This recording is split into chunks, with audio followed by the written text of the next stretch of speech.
Red Cross society Gujarat રાજ્ય શાખા દ્વારા વિશ્વ રેડક્રોસ દિવસની ઉજવણીના ભાગરૂપે નીકળેલ જનજાગૃતિ રથનું અંકલેશ્વર JIDCમાં યુવા મિત્ર મંડળ દ્વારા સ્વાગત કરવામાં આવ્યું હતું। ઇન્ડિયન રેડક્રોસ સોસાયટી ગુજરાત રાજ્ય શાખા દ્વારા વિશ્વ રેડક્રોસ દિવસ અને વિશ્વ થેલેસીમિયા દિવસ નિમિત્તે જનજાગૃતિ અભિયાન શરૂ કરવામાં આવ્યું છે। રાજ્ય શાખાના ચેરમેન અજય પટેલના માર્ગદર્શન હેઠળ રાજ્યના વિવિધ તાલુકાઓમાં રેડક્રોસની સેવાઓ અંગે જાગૃતિ ફેલાવવા રથ મોકલવામાં આવી રહ્યો છે, જેના ભાગરૂપે અંકલેશ્વર JIDCમાં પણ રથનું આગમન થયું હતું। અંકલેશ્વર JIDCમાં યુવા મિત્ર મંડળ દ્વારા રથનું સ્વાગત કરવામાં આવ્યું હતું।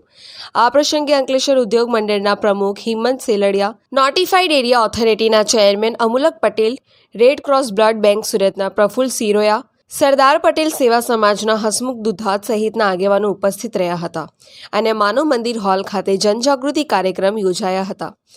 બાદ રથને આગળ જવા પ્રસ્થાન કરાવ્યું હતું। આજરોજ ઇન્ડિયન રેડક્રોસ સોસાયટી ગુજરાત રાજ્ય શાખા દ્વારા રેડક્રોસ રથનું આગમન અંકલેશ્વર JIDC ખાતે આવેલ છે અને શ્રી યુવા મિત્ર મંડળ દ્વારા આ રથનું સ્વાગત કરવામાં આવે છે।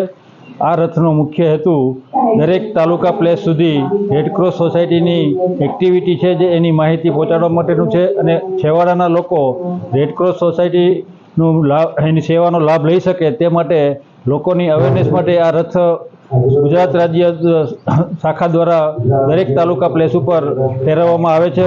આજે માનવ મંદિર હોલ ખાતે શ્રી યુવા મિત્ર મંડળ દ્વારા આ રથનું સ્વાગત કરવામાં આવેલ છે અને સુરતથી રેડક્રોસ સોસાયટી બ્લડ બેંક સાથે જોડાયેલા doctor Prafulbhai Siroya, Ankleshwar notified chairman Amulakbhai, એસોસિએશનના પ્રેસિડન્ટ હિંમતભાઈ સેલડિયા, સરદાર પટેલ સેવા સમાજ ટ્રસ્ટના પ્રમુખ હસમુખભાઈ દુધાતા સાથે રહી અને આ રથનું સ્વાગત કરેલ છે અને લોકોને આ વિશે માહિતી આપેલ છે। પિન્ટુ મોદી, જનસાક્ષી ન્યૂઝ, અંકલેશ્વર।